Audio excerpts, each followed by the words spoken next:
So the first thing we want to talk about are chemical reaction equations. You're going to be building a few of these today, so you need to know the important parts of them. You have the reactants, which are on the left, so those are the parts going into making the products, which are on the right side, and those are, again, the product of the reaction, so what is made. You also have the yield arrow, which points from the reactants to the products, and so it's usually going from left to right. Sometimes you can have yield arrows that go both ways, but in this class we won't talk about those. So in this case, one other important thing that's really important to note is you have to have a balanced equation, which we'll talk about next, but you also need to have the physical states listed next to the element or compound name. As you can see, it says the parenthesis S or parenthesis G. So look at the physical states below and realize which physical state belongs with your element. And once you have the reactants, products, yield arrow, your states of matter, and then the balanced, you have a complete full equation. One thing I want to note, for the physical states, you have solid, liquid, gas like normal, but then we have aqueous, which means that that is actively and currently dissolved in water, not that it is soluble in water. So that is a physical state as opposed to a property. So if you have questions about that or need that clarified, just let us know. So we're going to get a little bit into physics for this real quick. So mass is always conserved in a chemical reaction. It's not created or destroyed. So we need to make sure we have the same number of atoms on the product and the reactant side. So I'm going to go through that real quickly of how we would kind of go about that. And there's a few examples in this video too. So the first one I'm going to show you is what we saw on the last slide, the solid magnesium and the chlorine gas mixing together to create just magnesium chloride. So let's balance this equation. When you're first starting out, it's really helpful to do a table which has REP. So the reactant side is the R, and that shows how many atoms of the element, which is the E column, are on the reactant side. And then on the other side, you have P for product. So in this case, we already have a balanced equation. You can see we have 1 atom of magnesium on each side and 2 atoms of chlorine on each side. So this is balanced. So now let's try one that's a little bit less straightforward and starts out unbalanced. So it's going to be hydrogen gas and oxygen gas in order to create water. We're going to bring out our table again, and let's see what we have as far as our atoms go. So on the reactant side, we have 2 atoms of each, and then on the product side, we have 2 atoms of hydrogen, but only 1 atom of oxygen. So this equation is unbalanced, so we're going to have to do some things in order to make it correctly balanced. So what we can do is add coefficients in front of the atoms, and then those will help. You can see that the table has changed. That's going to help balance our equation. So we need, and these coefficients represent the number of moles that you have. So 2 moles of H2 and then 1 mole of O2 will yield 2 moles of H2O, and that means we have a balance. There's no extra matter or mass anywhere, or there's no deficit either.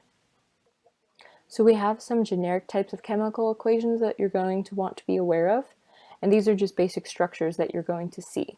So we have the combination or synthesis reaction, where 2 or more reactants are forming 1 product. You have decomposition, which is essentially the opposite, where 1 reactant is breaking down into 2 or more products. You have single displacement, where 1 element takes the place of another element in a compound, so they just switch spots. And then your double displacement, where the elements within 2 compounds switch places. And for the displacement reactions, it's really important that you're aware of what your cations and anions so that you can properly switch places, because sometimes students will confuse which ones are going to trade spots. If you want to pause real quick and just kind of look over these, look at the examples, that may help you just start to familiarize yourself with these structures and then be able to predict how the reactions will go in the future. So next we have specific types of chemical reactions, and these are some that you're going to want to know as well. So I'm going to go over them real quickly. So we have acid-base or neutralization reaction, and that's going to be when we add an acid and a base, and it results in neutral compounds, which are going to be defined as salt and water. In the example you see here, we actually see table salts, so NaCl, in an aqueous solution, so just salt water. But in other cases, you're going to see different types of salt. Salt in chemistry means a little bit more than just the stuff we put on our food. So we have precipitation reactions as well, and you're going to see a lot of these today, and that's where a soluble ionic compound as the reactant are going to result in insoluble ionic compounds that are going to form precipitates. We can see this two ways. Visually, you're going to see a solid precipitate, and that's what we call the insoluble ionic compound, and you're going to see it physically come out of solution. And in this lab today, you're going to watch these colorful clouds just appear. That's your precipitate. And then if you don't have the chemicals in front of you to actually perform the experiment, you can use your solubility tables to figure out which compound is going to be insoluble, and then your states of matter in the equation are either going to tell you or you're going to figure them out, and then you're going to list the precipitate as solid rather than aqueous. Last are oxidation, reduction, or redox reactions, and that's where the electrons are being moved between atoms. So the elements losing electrons are oxidized, and the elements gaining electrons are reduced. There are mnemonics like oil rig or Leo the lion. You can learn those and just study up on that. We're not going to go over redox reactions a lot for the lab, though. So I keep mentioning these solubility tables, and this is what the solubility table is. It looks a little intimidating, but essentially on the top you have your soluble ionic compounds, and then you see the insoluble exceptions, and then on the bottom little piece you see that there are insoluble ionic compounds and then the soluble exceptions. So you just have to be aware of which box you're in before you deem something insoluble or soluble for your states of matter. So what you generally do is find a piece of your compound that applies to one of the rules. So for an example, 1, we are going to see if we have anything about barium or about nitrates. And if we look in the first box, we see that there is a rule about all common nitrates. So that's in the soluble box. So this will be a soluble compound, but we have to make sure we have no insoluble exceptions. So we'll look to the right side and we see that there are none. So this is a soluble compound. So the next one is potassium chloride. So we can look at actually 2 rules to figure this one out. So in the first rule, you see that all common compounds of group 1A ions, and it's listed out that K plus is one of them. We also see that there are no exceptions to that rule, so it's clear to say that it's soluble. Another rule we could look at is the all common chlorides, bromides, and iodides. So since this has chlorine in it, and it does not qualify as one of the exceptions, this is soluble by 2 rules. So our next example is calcium carbonate. So we're going to try and find a rule that is associated with that. If we look down in the insoluble ionic compounds, we see that there is a rule about common carbonates. We want to double check the exceptions to make sure nothing's soluble. So the exceptions involve carbonates and phosphates of group 1A. Calcium is in group 2A, so that's not our concern. So this is going to be an insoluble ionic compound. So the last example is lead chloride. So we're going to look for, again, we saw that rule with the common chlorides earlier, so let's look up there. It is soluble except when paired with silver, lead, copper, or mercury. So since we've hit lead, we are going to deem this as an insoluble ionic compound.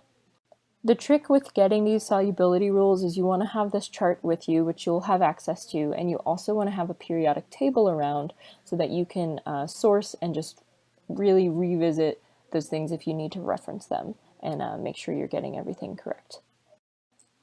Okay, so one thing that I've kind of touched on is making observations. It's really important to take down observations because it can help explain your results later on in ways that you may not have thought.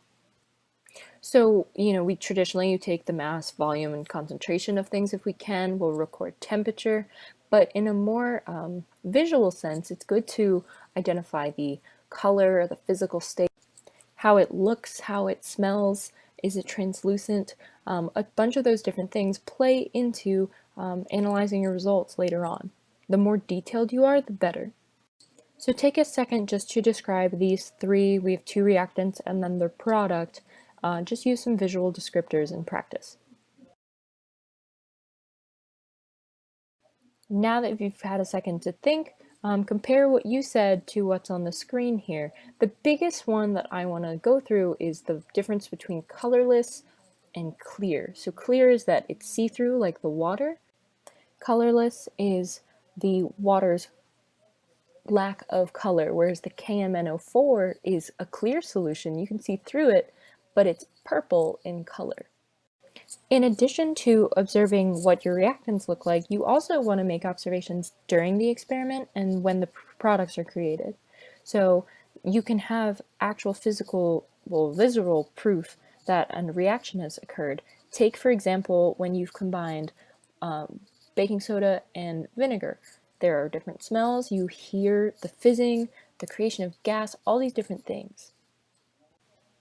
So you can have different examples of this. A solid may appear, like the precipitate we talked about. You can have the disappearance of a solid, so if something's dissolving. Bubbles can indicate the creation of a gas, usually CO2.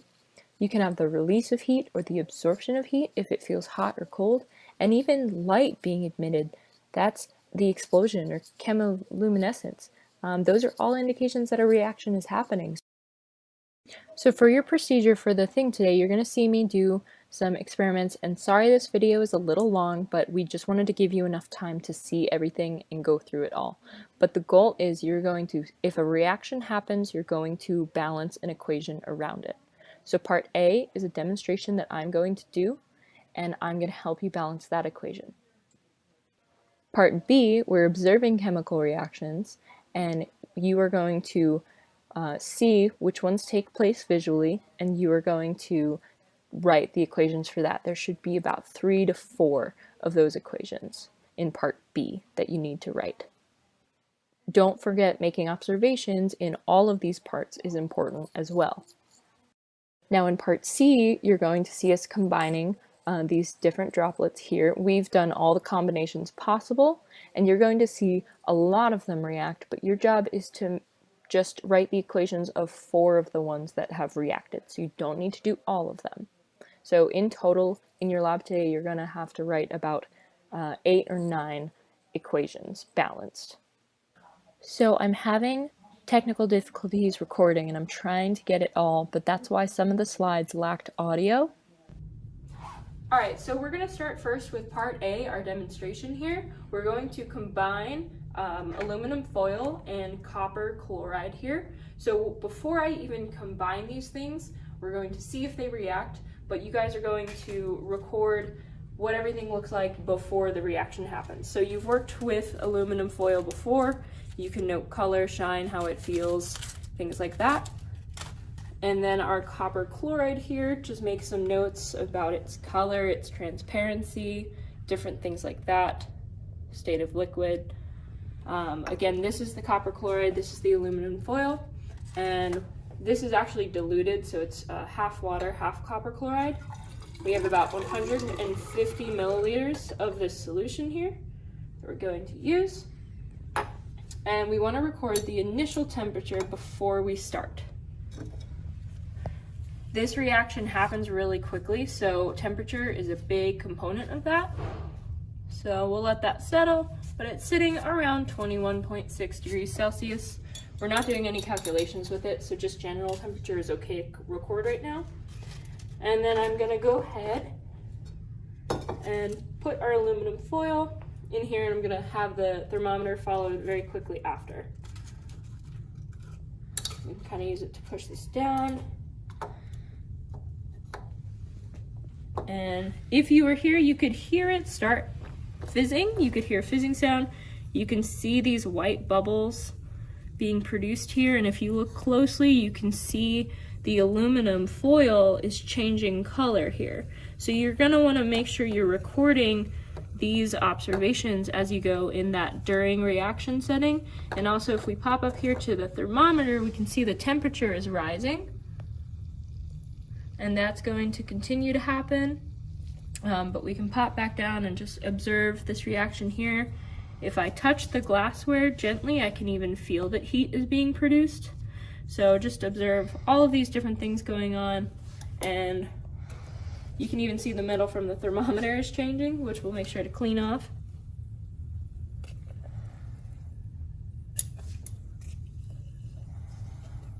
So I'm going to push that down so it stays under. We're hitting about 36 degrees centigrade now, and you can see that that color change has really taken place here.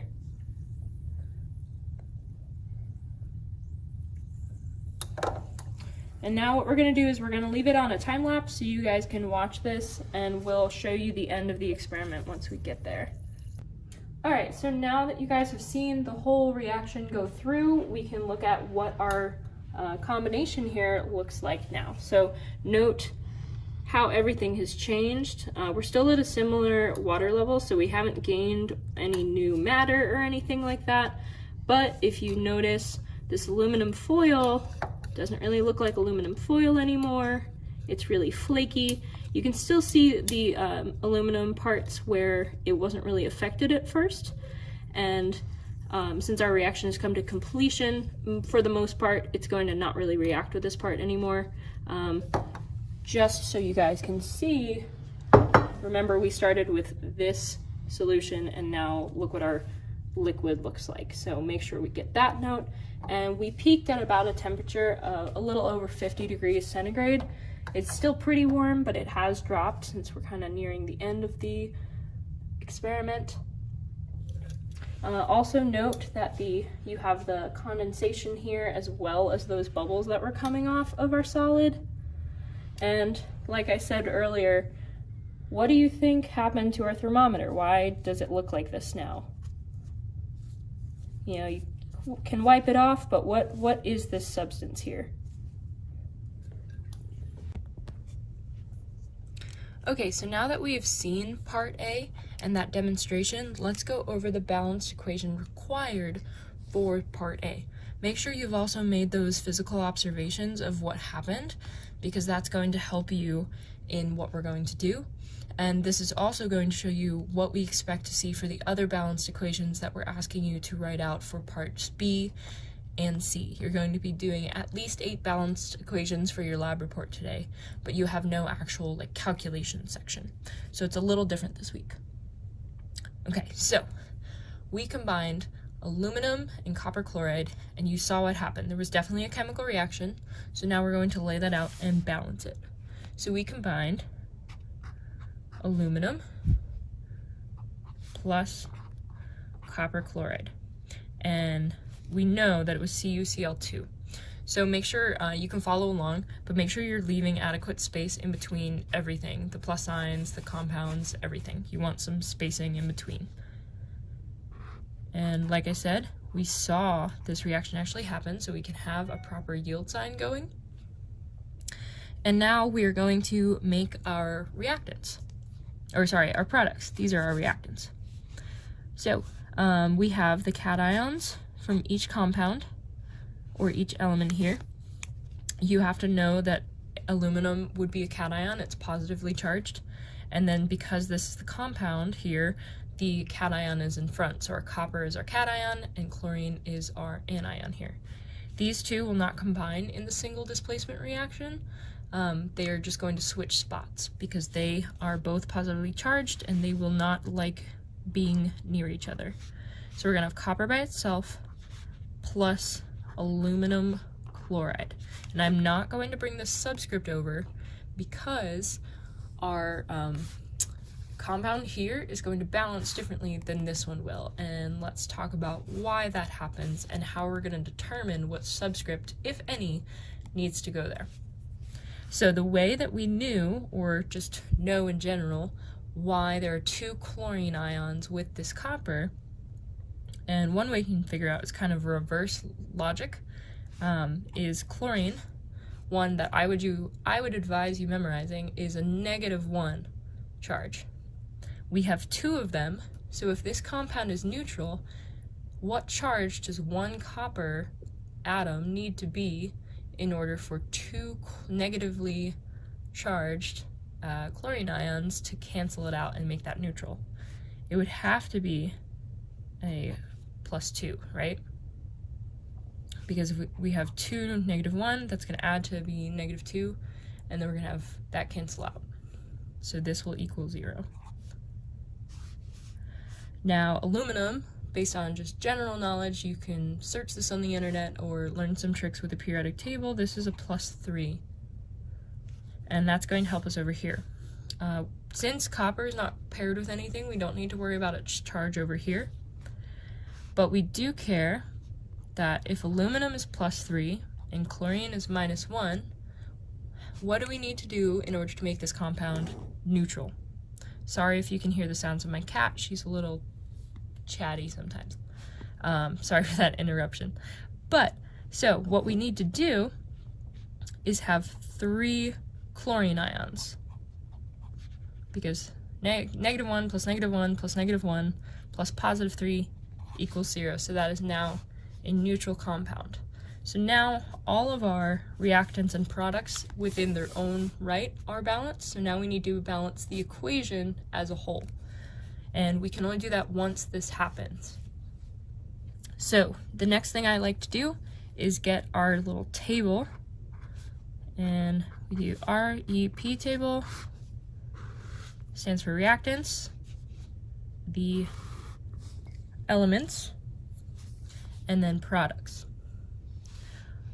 So we're going to put aluminum, copper, and chlorine here. And now we're going to just take an inventory of what is in our equation right now.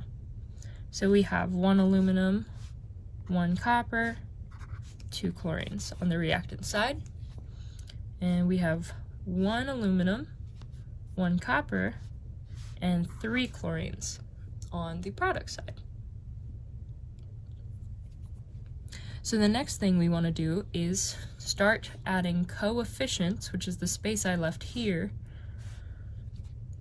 And this is the only place that you can change the products and reactants here when you're balancing. You can only add numbers here. You cannot add subscripts anymore. These are cemented in place. So where do we see a difference? Aluminum's the same right now, copper's the same, chlorine is a difference. So let's find a way that we can make these even. Well, you can't do anything to 2 to make it look like 3, and you can't do anything 3 to make it look like 2 unless you use integers, but we can't have integers in this case. You can do half balance reactions. That usually happens with redox and things. So what we're going to do is just find the least common denominator, and in this case, that is just by multiplying the 2 together. So we're going to multiply this side by 3 and this side by 2. So this will cross out, and we're going to get 6 here and 6 here. And you want to make sure you reflect the changes up here as well. So if chlorine is being multiplied by 3, we're going to see a 3 here. And we have to know that since we're multiplying this by 3, it's just like a math equation if you had something in parentheses. This is going to be multiplied by 3 too. So we see times 3 here, so we're going to get 3 coppers now. We'll ignore that for a second and go back to this side before we forget. So we're multiplying these chlorines by 2, so we're going to have 6 of those, and then we have 2 aluminums now. So these are balanced, that's awesome, but we kind of caused a mess elsewhere, and we have to go back and clean that up. Luckily, since these are just elements by themselves, we can do that pretty easily. So all we have to do is just multiply aluminum by 2 here, and then copper by 3. So now we have 2, 2, 3, 3, 6, 6. So we are good and balanced. The last thing we need to do in order to have a proper balanced equation is to state the states of matter. Because right now, we're not saying too much. So we're going to use a combination of things. Today we're going to use our observations and common knowledge, and we're also going to use a solubility table that you're going to learn to read later on. So aluminum, we saw, was just tinfoil, right? It was solid. And the copper chloride, it was a blue solution. So this was not liquid copper chloride, this was an aqueous solution, meaning that the copper chloride was actively dissolved in some solvent, so in this case water. So this is going to be aqueous. And now when you saw the reaction happen, you saw that color change, right? Meaning that the copper was coming through as a solid, or it was coming out of solution. And what was going into solution was the aluminum. It was binding with the chlorine. And so we could say that, you know, we knew it was going into solution, but if you weren't confident on that, you can also look at your solubility table and see that all common chlorides are soluble. So then that would further support that this is going to be an aqueous solution. So now I'm going to go explain the other parts of the lab, and we'll get on with the experiment. All right, so we are starting with part B now. This is the observation of the reactions, and what we're going to do is add a few solutions to these different wells and see if a reaction happens. We already know what's in these rows, so we have zinc all across here, aluminum is going to be added here, aluminum going across, and zinc going across. We didn't have a big enough well plate for the fourth row that you see in your table, so we've moved that last spot over here, and we'll add those separately. And the reason we don't have anything in these wells here is because we are all adding aluminum to aluminum would be redundant, and we were already seeing certain reactions happen in areas like these, so it doesn't make sense to do those reactions twice. So I'm going to go through and give you each a second to observe if a reaction takes place, and then I'm going to talk about it. So the first one I'm going to start with is up in this corner. We already have the powdered zinc here, so note the color of the zinc before, and I'm going to add solid aluminum to that. We can even stir it to ensure. Do you see a reaction? We don't see a reaction. These are two solids mixing. There's no indication of it. There's no color change, no bubbles, nothing like that. So then we're going to go through, and I'm going to grab the, we're just going to go through this row first. So I'm going to grab our 1 molar zinc sulfate. I'm going to add 2 drops to this well plate here. This is a clear and colorless solution normally. And we're going to go ahead and stir it into that powdered zinc. There's a fleck of aluminum, but don't mistake that for a bubble. So upon stirring, we don't quite see anything going on as far as bubbles, color changes, anything like that. Next, we're going to add the copper sulfate to our zinc solution here. Copper sulfate is going to be similar to that copper chloride we saw earlier with that blue colored solution.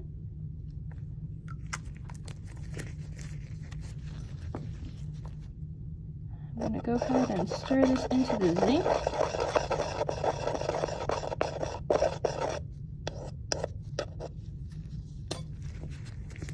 Might need a little bit more.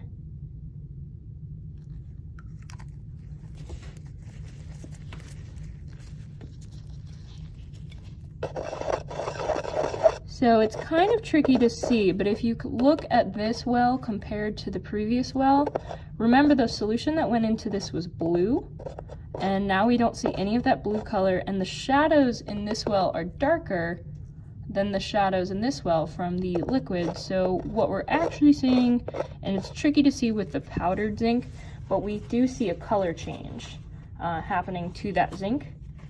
So we can put this one down as a reaction occurring. The last thing we're going to add to a zinc well is going to be some 3 molar HCl.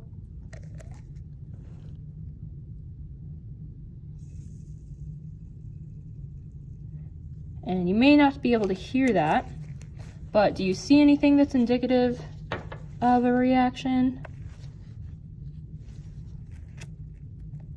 If you look closely, I'll try and block out that glare. There are some bubbles forming here. And if we stir it apart, you can kind of see more of those bubbles being broken up. And so seeing bubbles is a sign of a reaction. We can talk about that later. We actually talk about in the introduction as to why that does occur. I'm going to hop down here and start adding to our aluminum here. So we're going to go back to our zinc sulfate, add 2 drops.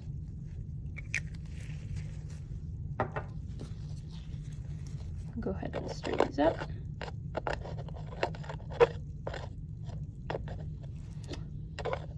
Do you see anything indicative of a reaction? So the aluminum is floating because it's a less dense metal, and some of this floating and the surface tension might look like bubbles, but we're not actually seeing anything going on here. These two are just, the aluminum is just floating on the surface of this liquid. So there's no reaction there. Now we're going to go ahead and add the copper sulfate to the aluminum pellets. See the blue solution here?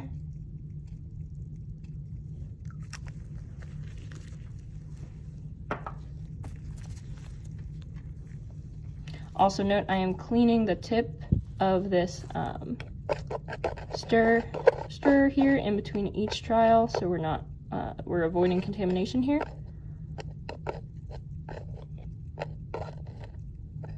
So if we look, we don't see bubbles, we don't see color change. So we have no chemical reaction here.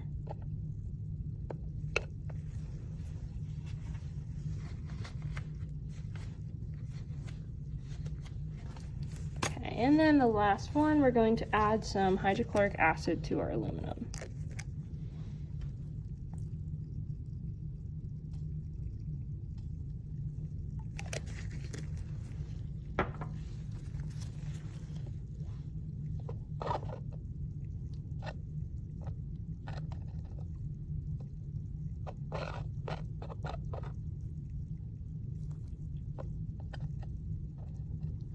This one's a little bit trickier to see, but there are bubbles occurring.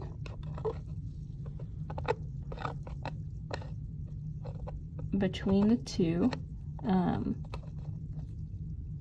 They're a lot smaller than the ones we saw with the zinc, but they are there. And so we do see a chemical reaction going on there. I'm going to go ahead and fill these 2 wells here, since those are combinations we haven't seen yet. So I'm going to start by adding the drops of copper sulfate here. And our hydrochloric acid. So note the color of the solutions beforehand.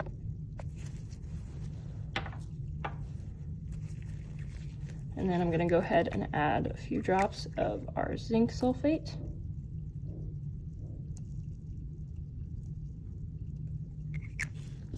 Go ahead and stir that.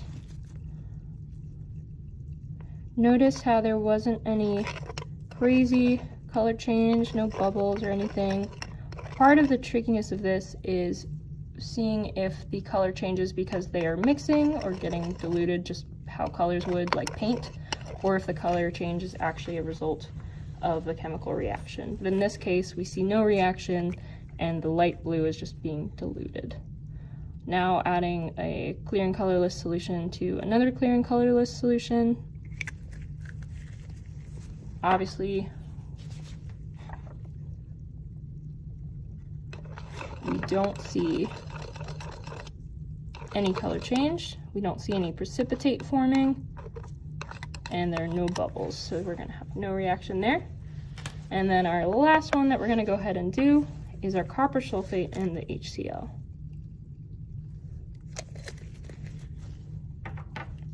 So note the color of the HCl beforehand, and our copper sulfate is that blue solution.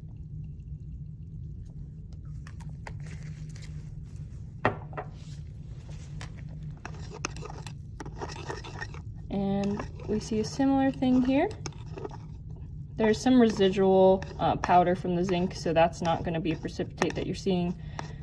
These are just mixing together, and if you're ever confused as to whether or not something should have reacted, especially when you can't tell if the colors are mixing or not, you can always consult your solubility tables to confirm or deny any results you may have seen. Okay, so to just wrap up on our part B real quick, sometimes reactions take a little bit of time to occur. So looking back on our zinc and copper sulfate, aluminum and copper sulfate, and our aluminum and hydrochloric acid, you can see here we do have that active bubbling going on. It just took a little bit longer to start happening. So we wanted to make sure that you could see that really clearly.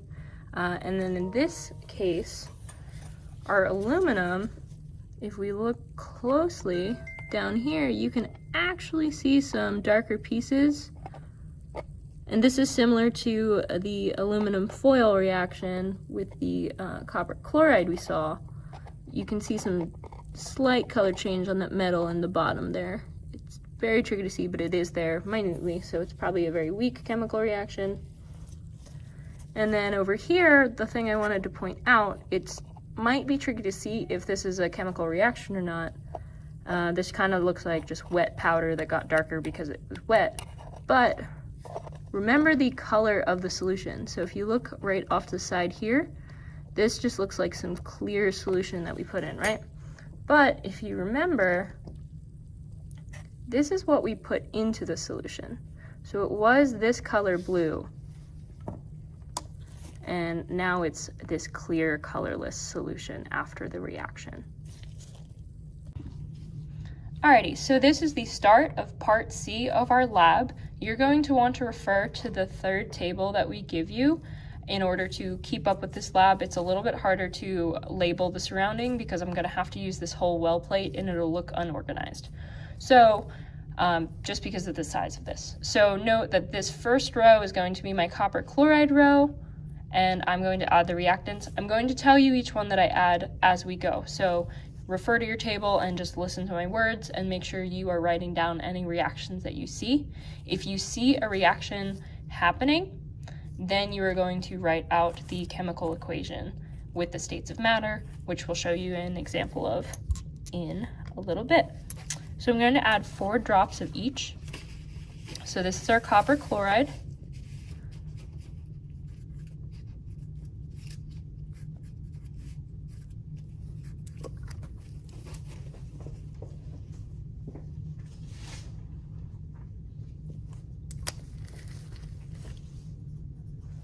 And the next solution I'm going to add, we're going to add barium chloride to this well here.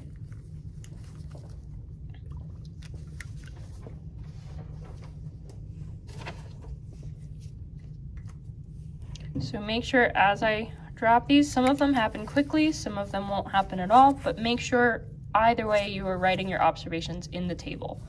So even if there's no reaction, you're just going to want to write no reaction. If there is something, write what you saw, whether it was a bubble, a solid formed, things like that. The next I'm going to add is sodium phosphate. And with all of these, it's going to be 4 drops.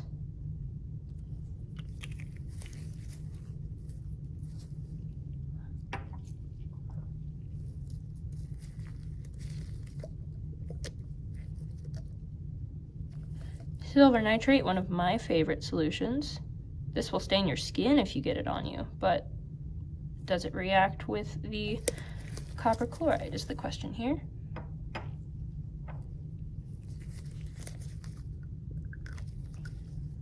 And next is potassium nitrate.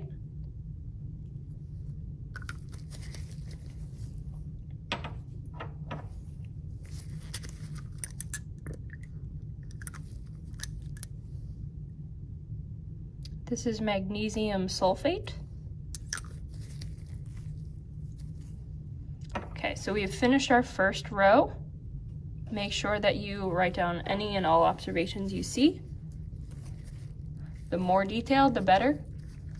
More information is better than less.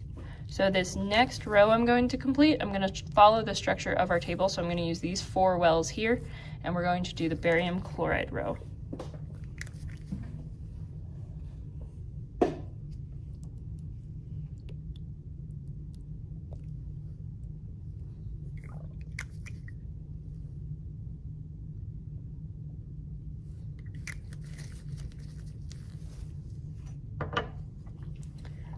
first thing I'm going to add is our sodium phosphate.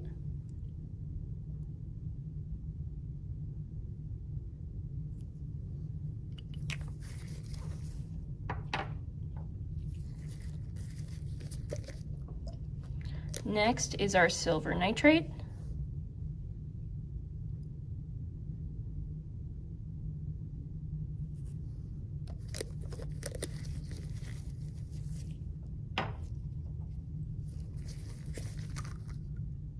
Potassium nitrate is next.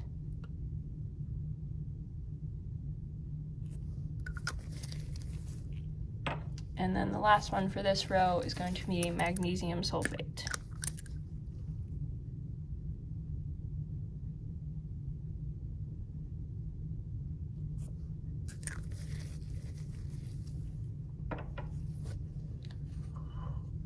For the next row, I'm going to have the row of our sodium phosphate in these 3 wells here.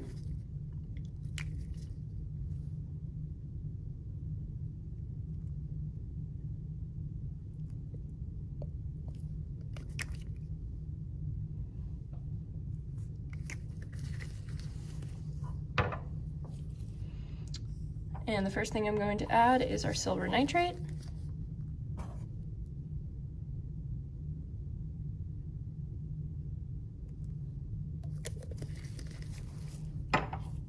Then our potassium nitrate.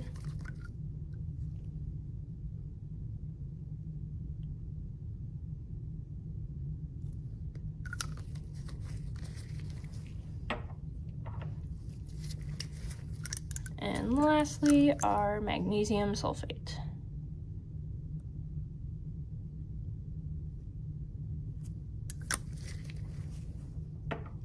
So the last 2 I'm going to fill in here. This black dot is on the paper and not in the well, so just take note of that. So the first one I'm going to go ahead and do is our silver nitrate row, these 2 wells here.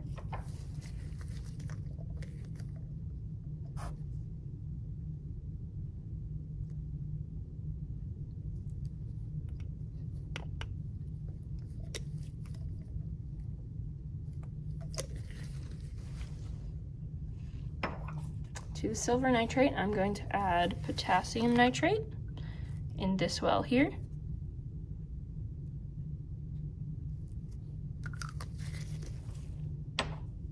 And magnesium sulfate.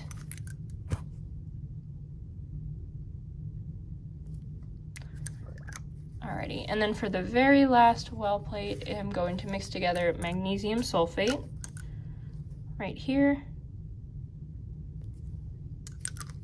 and potassium nitrate.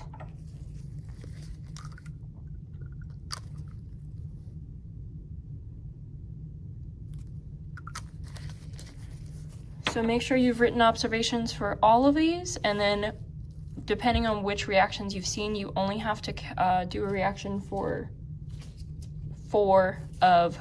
you only have to write out the chemical equation for 4 of the reactions you've seen. So if you see more than 4 reactions, don't worry about writing all of them unless you want the practice. We're going to go ahead and do an example with this reaction here between the sodium phosphate and the barium chloride. As you can see, it deposited a white precipitate here.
Okay, so this is going to be an example of how to balance an equation. For all parts A, B, and C, you witnessed a chemical reaction happening at least one time, and you wrote some observations, and you should be able to balance after that. So we saw an example of what we did with building our balanced equation in part A.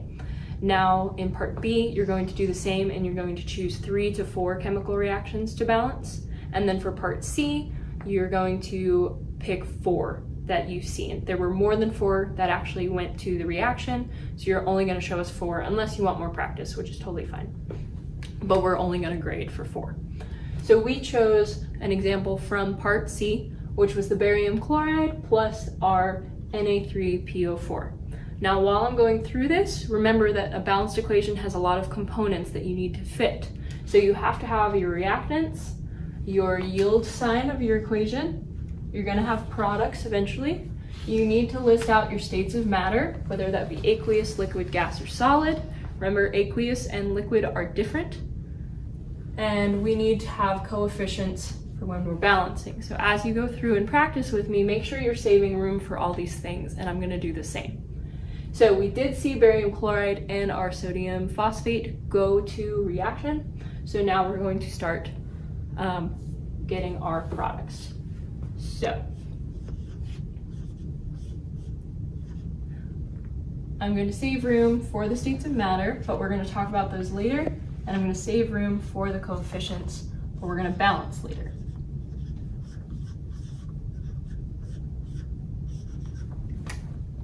The first thing you want to do is we're going to switch the cations and the anions, because this was a double displacement reaction, so they are going to flip-flop. And generally remember that cations are in the front of the compound and your anions are in the back. You also need to note the charges of everything so you know how they're going to match up and what little subscripts you're going to need. So chloride, it is in group 1A, so we know that it is -1 charge, and we have 2 of them. So in order for this to be neutral, barium has to have a +2 charge. You can memorize some of the charges, but it's good to just get a handle on some of the more common ones, and then you can play off of that. Sodium, the same way, we know this is +1. Phosphate, if you remember your polyatomic ions, because this is a polyatomic ion, is a -3 charge. So we have 3 sodiums at +1 plus the -3, that's going to be neutral. Now we're going to go ahead and flip-flop, so I'm going to take the barium first. That's our first cation. We need to save room for our subscripts, or our coefficients. And we're going to replace it with the anion of the next one here. So this is our PO4. I'm not balancing our subscripts yet, so I'm just going to wait 1 second. Our next cation is sodium.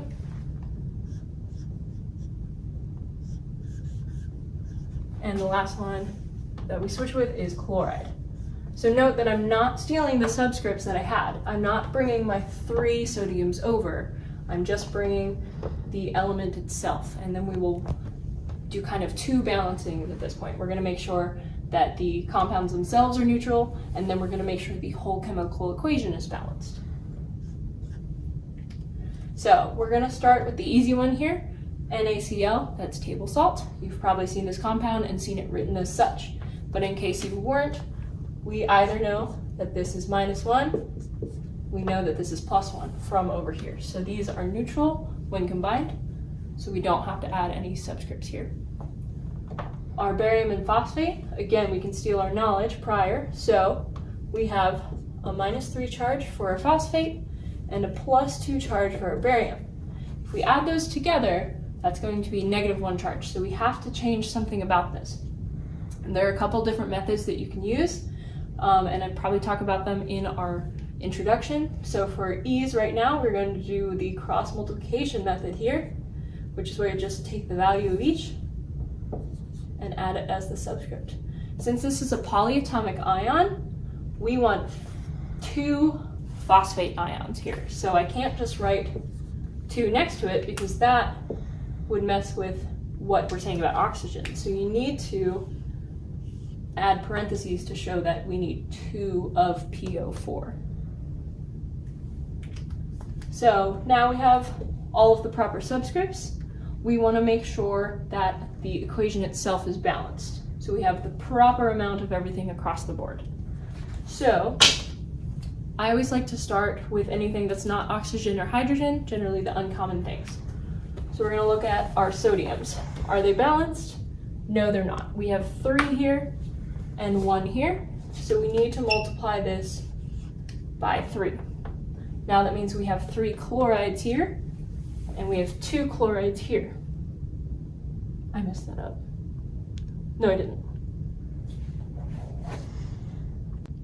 So when we balance the equation itself to completion, we want to start with the metals, cations, and the less common parts of our compounds first, because the easiest thing in the end to balance are things like oxygen and hydrogen. So keep that in mind when you decide to start. You can really technically start anywhere, but the ease of your balancing will change depending on where you start. So one of the best methods, especially for beginners, is to use an REP table. So that stands for the reactants. So what's on this side? E is the element, and P is the product. So what's over here? So we've got our sodium, barium, chloride, and our phosphate ion. You're gonna get really lost if you try to balance your phosphorus and your oxygen separately. It will not work. So when you have the ion staying together in the equation, you always just keep it as 1. It'll make your life so much easier.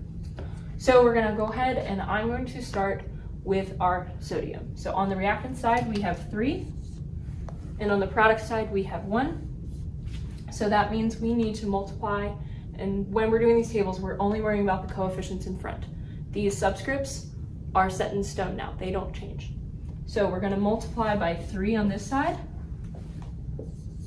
to get 3 sodium. But when we did that, our chlorine over here now changes from 1 to 3. So we're gonna go down here, we have 3 chlorine, and on this side we have 2 chlorine. So we're gonna make sure that we note that, and we have 1 barium and 3 barium over here. So what we're gonna do next is balance our bariums.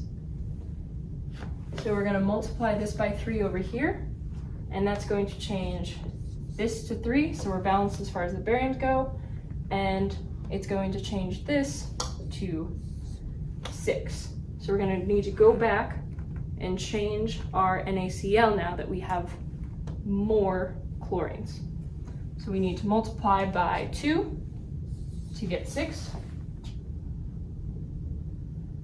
And what we end up having to do in actuality, since we had 3, we're changing our coefficient, we're just gonna stick the 6 in front.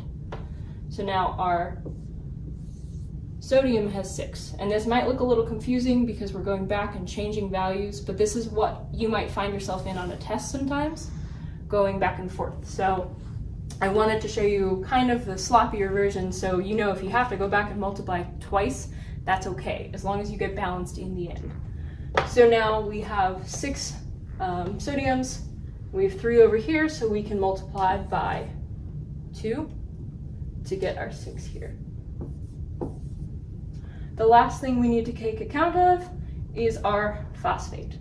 So we had 2 on this side to start, and because of our other math, we had 1 with the coefficient of 2, so we have 2. So we can go through, and with the table, it makes it really easy, because now you have 6 and 6, 3 and 3, 6 and 6, 2 and 2. So your coefficients are going to be 3, 2, 1. Generally, you don't want to leave it blank once you actually know, and 6 at the end. The last thing we need to do, this is not yet an official balanced equation, we need to add the states of matter. And so we're going to refer to our solubility table and go through that way. So I'm going to start over here, our barium chloride. The easy part about the reactants is generally you should know what state they were in. These were solutions, so these are going to be aqueous, but we're still going to use our rules to figure it out. So we have chloride, so if we look in our solubility table in the top left corner, it says common chlorides are all soluble, and there were no exceptions. So this is going to be aqueous, denoted with an AQ. Don't mind that. Again, we also see over there that we have salt, NaCl, which is common chloride as well. That's going to be aqueous also because of the same rule, and it's table salt, which you've seen dissolve in real life. So if it wasn't easy to tell at that point, sometimes you can use common knowledge also. The next one is going to be our sodium phosphate. So sometimes you use the anion to tell your rule, sometimes you use the cation. So in our solubility table, this talks about in group 1A, you have the K+, Na+, and another, I think it's magnesium, or no, because that's 2A. But we're going off of Na here. So they are all soluble despite anything, so the phosphate's going to fit with that. So this is going to be aqueous. And then the last one over here in our solubility table, it refers to barium, and it has no exceptions, or the phosphate is not an exception either way. So this is going to be not aqueous. You have to make sure if it's insoluble, it's going to be solid. It sits out as a precipitate, and that's what you actually saw in the reaction. That little white milky cloud that formed was this dropping out of solution.